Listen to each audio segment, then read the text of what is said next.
café no Brasil, tanto no Rio de Janeiro, qualquer região daqui, ele teve um sustentáculo bastante frágil, porque ele era uma economia baseada num tripé, e um tripé muito frágil. Primeiro, exportação. Era uma economia, era uma lavoura para exportação. Era uma monocultura, não se produzia outra coisa no seu café para exportação, né? E tudo voltado para o mercado externo e baseado no trabalho escravo, quer dizer, mão de obra escravo, mercado interno, mercado externo e monocultura. Um tripé que foi bastante frágil para uma riqueza dessa. Então, os barões de café, quer dizer, os fazendeiros de café, foram se transformando. Primeiro, a Guarda Nacional, ela estratificou os proprietários, né, de acordo com a quantidade de terra que tinham. Eles foram ganhando posto da Guarda Nacional, de capitão, major, tenente, coronel. Era uma maneira de hierarquizar a classe senhorial. E acima desses, os barões, que foram comprando títulos, ganhando títulos, e se tornaram os barões de café. Então já não tínhamos mais fazendeiros, nós já tínhamos barões, já tínhamos coronéis da Guarda Nacional. Isso nós estamos aí no século XIX. Agora, esse sustentáculo frágil, tudo chegou ao fim. O dinheiro gerado no café, ele foi imobilizado em suntuosas fazendas, né? O fazendeiro, ele queria mostrar na sua propriedade, na sua casa, na sua residência, todo o seu poderio. Então ele fazia construções suntuosas, aquela coisa enorme, e através daquela arquitetura ele queria mostrar o seu poderio. Então foi mobilizado muito capital nessas fazendas antigas que temos aqui até hoje. O barão de Nova Friburgo, o primeiro barão de Nova Friburgo, Antônio Clemente Pinto, segundo o relato, ele era pobre, veio para cá plantar, virou fazendeiro de café, barão, era dono de 23 fazendas entre Friburgo e Cantagalo. E ele tinha uma frase que eu acho bastante simbólica para o período. Ele dizia assim: minhas asneiras eu as faço de cal e pedra. Eram as fazendas dele que ele fazia, né? E realmente construiu umas fazendas suntuosas. Aqui em Nova Friburgo você vê ele, a Câmara Municipal, a antiga Câmara, onde esqueci o nome daquela escola de dança, Oficina da Escola de Artes. Ela foi uma das primeiras construções dele. O Sanatório Naval era um pavilhão de caça do filho, que ele construiu para o filho. O Country Club, enfim, o próprio prédio da Prefeitura Municipal, que era o Palácio Barão de Nova Friburgo, ele foi construindo e foi interligando tudo isso por trem, por trilhos de trem, né? Ele que impulsionou a ferrovia, chegou a financiar, a comprar a ferrovia para vir até aqui. Então ele foi o grande mentor do desenvolvimento na região, né? Em Cantagalo. Claro, ele exportava o café dele, ele foi interligando Cantagalo ao porto.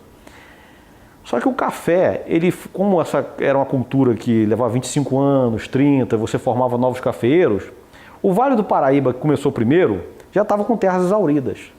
Então o Vale do Paraíba começa a declinar. Isso aí, estamos em 1880, 1890, já um declínio da produção no Vale do Paraíba. Enquanto que Cantagalo tem franca expansão, ainda mais com a ferrovia. Quanto mais chegou a ferrovia, aí que expandiu mesmo. Então Cantagalo chegou a ser o maior polo produtor de café do Brasil. O polo cafeeiro de Cantagalo. E a abolição não chegou a representar um grande golpe contra a lavoura cafeeira. Porque a partir de 1850, 51 especificamente, as terras foram proibidas de ser tomar posse de terras. As terras tinham que ser adquiridas através da Lei de Terras, né, de 1850. Então, a partir daquele período, ninguém poderia tomar posse de terras. Todas as terras tinham donos, foi feito um registro paroquial de terras, né? Esse registro é base de pesquisas hoje, eu mesmo pesquisei nesses registros paroquiais de terras. Então, os escravos saindo das lavouras de café, eles não tinham terra para encontrar, trabalhar e produzir. Eles tinham que negociar e trabalhar ou dentro da própria fazenda ou formar uma grande mão de obra na capital, como no Rio de Janeiro, como aconteceu. Então a abolição não chegou a representar um golpe muito forte. A lavoura cafeeira se reorganizou no colonato, né, nos colonos que tomavam conta de um pedaço de terras com café, davam a meia do café no dono da fazenda, que eles vendiam e repassavam, acabavam comprando também no armazém da fazenda, batendo isso. Enfim, foi reorganizada a mão de obra da fazenda.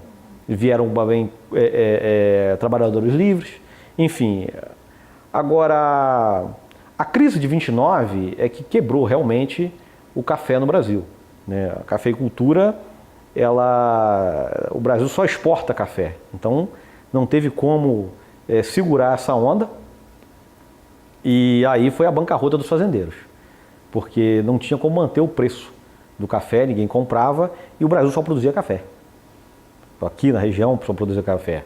Em 1888, quando o Vale do Paraíba vai bater firme querendo que seja pago os escravos pela abolição, Cantagalo não tinha essa necessidade. Cantagalo estava em expansão, mas politicamente eles cerraram fileira com os fazendeiros do Vale, que estavam sofrendo uma crise setorial. A crise era deles, porque eles já estavam sem terras para produzir, já estavam fracassando. Cantagalo não. Cantagalo estava expandindo nessa época. Então, esse foi um erro dos fazendeiros de Cantagalo, cerrar fileira com os fazendeiros do Vale do Paraíba, em torno da pagamento pela libertação dos escravos, enquanto não trabalharam por uma política de mão de obra de imigrantes, enfim, como aconteceu em São Paulo, por exemplo. Bom, essa mais ou menos aí a questão do café, né, nessa região. A escravidão, ela vai acompanhar o café. Quer dizer, durante muitos anos se leu, até se escreveu, que Nova Friburgo tinha poucos escravos, porque os escravos não suportavam o clima frio, não gostavam do clima frio. Como se ele tivesse o direito de escolher, né? Eu vou para o lugar quente, eu vou para o lugar frio, né? A verdade é que a escravidão vai acompanhando os cafezais, né? Conforme vai aumentando a produção de café, você precisa de mão de obra, né? E essa mão de obra é mão de obra escrava. Então os fazendeiros, além de imobilizar capital nessas fazendas suntuosas, eles tinham uma reposição de mão de obra muito grande, que o escravo é caro, então eles imobilizavam capital também na mão de obra. Então o café, o lucro do café, ele tinha um ciclo muito estreito, né, que acabava o fazendeiro ficando refém disso, né? Para você ter ideia, aqui nós temos uma escritura de compra e venda de escravos, de 1872 até 1888, eu acompanhei todas as escrituras, eram 1.200 escrituras, aqui na vila. E o preço do escravo está em disparada nessa época. Um bom escravo trabalhador estava 2,4 mil-réis, era mais caro que uma fazenda. A mão de obra, o preço, o cara era o escravo e não a terra, né? Então, e tinha um detalhe, eu acompanhei também um registro de óbitos de escravos na vila nesse período, e você tem assim quase 20% morre com menos de 5 anos de idade, uma mortalidade infantil muito grande, e dificilmente passava-se de 30 anos. 54% dos escravos morriam antes dos 30 anos, porque eles estavam submetidos a condições insalubres dentro das senzalas, né?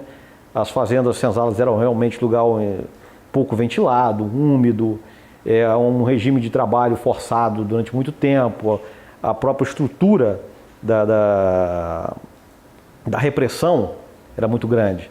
Então, apesar de ser o caro da lavoura, a mão de obra, não tinha o cuidado necessário para a preservação dessa mão de obra, né? A mortandade era muito grande de escravos. E aqui em Nova Friburgo nós vamos ter na vila, em vários momentos, que a gente vai percebendo como a vila vai se transformando numa vila escravocrata.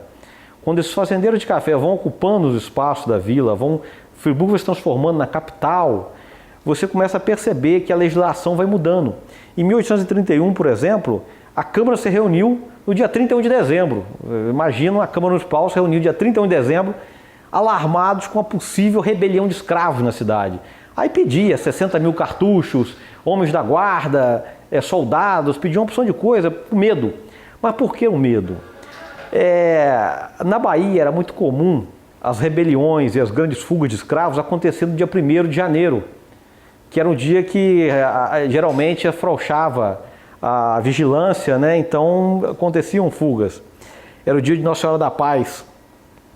Então aqui em Nova Friburgo eles também estavam assustados com isso, com medo. E diziam que os escravos já andam pelas ruas a assustar a gente. Então o Código de Posturas, logo na frente, de 1848, vamos ter um Código de Posturas, que ele vai ter longas disposições sobre o trabalhador escravo. O escravo era proibido de andar nas ruas, mais de 2, pertencente a senhores diferentes. Era proibido ao escravo vender, amolar, comprar veneno, material cortante, foice, faca, qualquer coisa desse tipo, arma branca. E era proibido de ter isso. Ele podia andar na rua sábado, domingo, feriado, só se estivesse com autorização por escrito do seu senhor. Quem desse refúgio a um escravo foragido pagava multas diárias, penalidades, enfim. Há uma preocupação muito grande no controle do trabalhador escravo. A grande parte deles não eram lotes agrícolas. Eles escolheram a parte da parte mais alta aí da nossa montanha para fazer o loteamento. E aquilo foi feito com quem não entendia de assunto agricultura. Foi feito por quem entendia de assunto medida de terreno. E eles receberam os lotes. Quando eles foram para lá, primeiro a dificuldade de Friburgo até lá. Não tinha um caminho, não tinha uma estrada.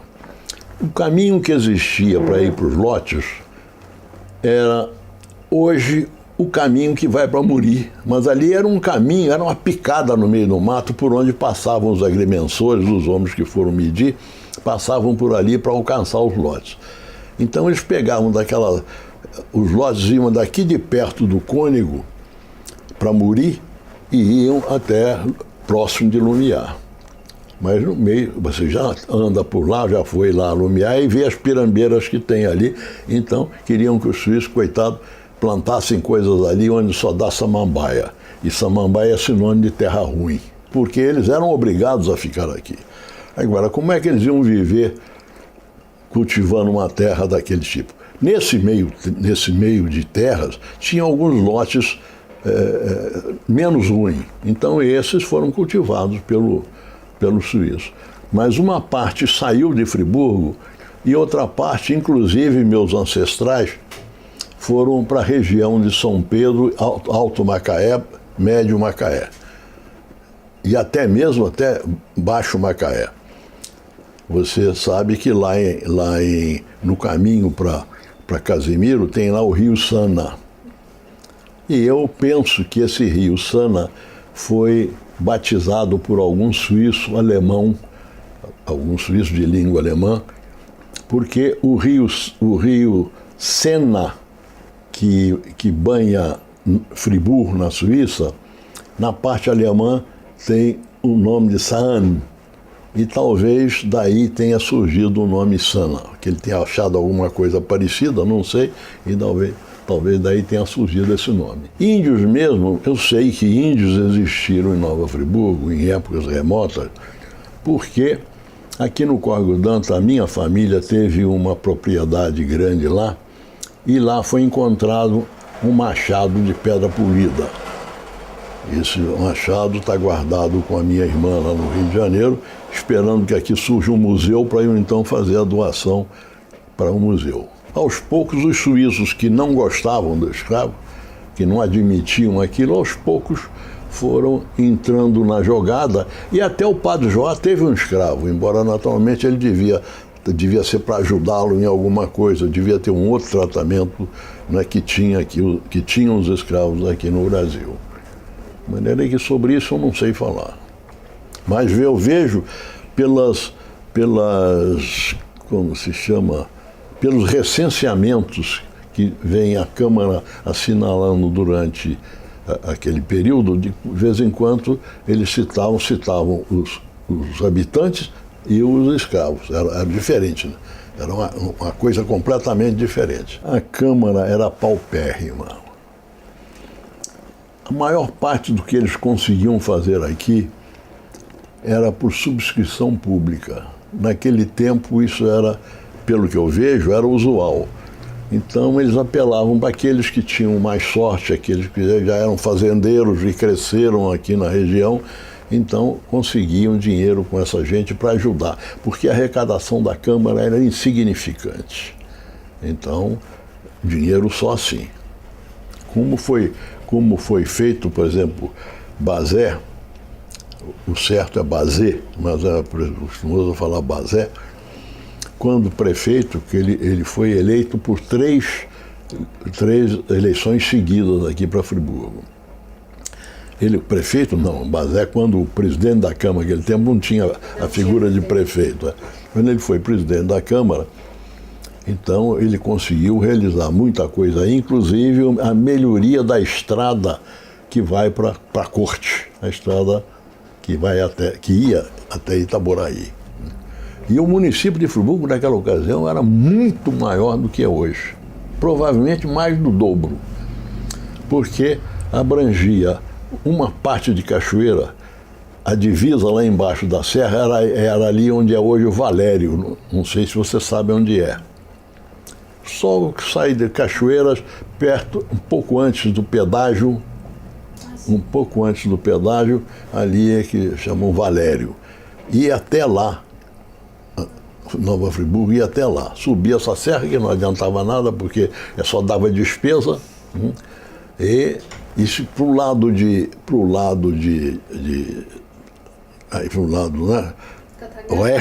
lado oeste, pegava uma parte grande de Teresópolis. Ia até quase o Rio Paraíba, na parte noroeste. Era muito grande. Depois, e para o sul também, até Magé. Até a divisa de Magé. Então isso era uma coisa monstruosa. E aos poucos foi perdendo, embora quando perdesse a Câmara brigava, porque tiraram aquilo. Lá longe que levava 2 dias para chegar lá. 2 ou 3 dias para chegar lá. Brigava porque tiraram aquilo. Mas a arrecadação da Câmara era insignificante. O primeiro caminho de Friburgo subia a serra e do alto da serra descia pelo Cônego, saía no Cônego, vinha até ali onde é hoje o Passandu, virava à direita, Lenrô, onde é hoje Lenrô, e ali virava à esquerda, mas vinha no zigue-zague, porque toda aquela margem direita da atual Alberto Braun, tudo isso aqui, tudo isso era cheio de curvas do Rio Bengala. E o Rio Bengala sempre com as enchentes e as vazantes, então o terreno era pantanoso aqui no fundo. Mas isso o Bazé mudou. O Bazé mudou. Ele é que transferiu o caminho, aquilo chamava o caminho da corte. Era o caminho que passavam as tropas de café que vinham de Cantagalo, né? E na descida da serra, descia por onde passou depois a estrada de ferro. Não sei se você pegou o trem naquela ocasião, não, né? Descia mais ou menos ali. E o terreno ali pegava a encosta daquele Caledônia que desce, aquilo ali era um terreno muito difícil e tinha lugares em que era chamado sorvedouro de mulas, porque de vez em quando uma mula descia ali com carga e tudo e ia lá para baixo. E esse caminho foi o primeiro caminho de importância que o Bazé conseguiu nos 1830, 30 e poucos por aí. Ele viu que precisava um caminho novo por causa das deficiências do caminho velho. Então, do Valério, ele subiu pela margem oposta do Rio das Cachoeiras, que é aquele rio que desce e que passa por Cachoeiras. Hoje chama Rio Cachoeira, né? Naquele tempo era Rio das Cachoeiras. E então a estrada foi mudada para a margem esquerda do riozinho, daquele córrego, que é mais ou menos o que é hoje o caminho atual. Portanto, já foi feito uma ideia muito para frente, né, e subia muito mais suave, então o caminho ficou um pouco mais longo, mas muito mais suave. E saía lá em cima, ali mais ou menos onde é o Teodoro de Oliveira. Aí voltava, ia para o Cônego. Mas então o Bazé resolveu e mandou fazer as sondagens e passou o caminho para a margem direita do Rio Santo Antônio, ali onde hoje desce a estrada. Porque o primeiro caminho de Cantagalo, desde o anterior à chegada dos suíços, eles vinham, né, passavam pelo lado da serra, descia pelo Cônego, atravessavam a ponte da rua Lenrô, desciam em zigue-zague aí a rua Alberto Braun, atravessavam a praça, quando já tinha a vila ali na praça, era chamada Rua Direita. Então eles passavam por ali, até lá no fim da praça, viravam à esquerda, passavam na rua, na ponte, hoje é Ponte do Suspiro, né? E naquele tempo era chamada Ponte do Chateau, porque era o caminho que levava ao Chateau. Né? Ali ele seguia pela General Osório, a General Osório não era retificada e ia até Duas Pedras. Em Duas Pedras já teve um porto no Rio. O nosso Rio Bengala já teve um porto, que era chamado Porto do Dutra, porque o Dutra era um cidadão que tinha uma chácara ali na margem do rio. O rio era muito mais volumoso, muito mais largo. E eu acredito que esse nome Porto do Dutra foi dado porque o caminho de Cantagalo atravessava ali, a Val, atravessava pelo rio e ia descendo lá pelo Catete e ia embora. E como talvez em dias que chovesse, que o nível do rio estivesse mais alto, uma pessoa para atravessar em cima de um cavalo devia molhar as botas do passageiro. Então quem não quisesse molhar as botas, então pedia uma canoa lá do Dutra e o Dutra devia cobrar algum vintém, alguma coisa, né, pela travessia. Então por isso ficou conhecido como o Porto do Dutra. A primeira vez que eu vi isso nas atas, eu traduzia como o pasto do Dutra, porque a grafia horrível daquele tempo, então era o pasto do Dutra. Depois da segunda ou terceira ou quarta vez, não me lembro que isso foi citado, então eu digo, não é pasto não, é porto mesmo. Eu estava abismado com esse nome Porto. Então é Porto, Friburgo já teve um porto.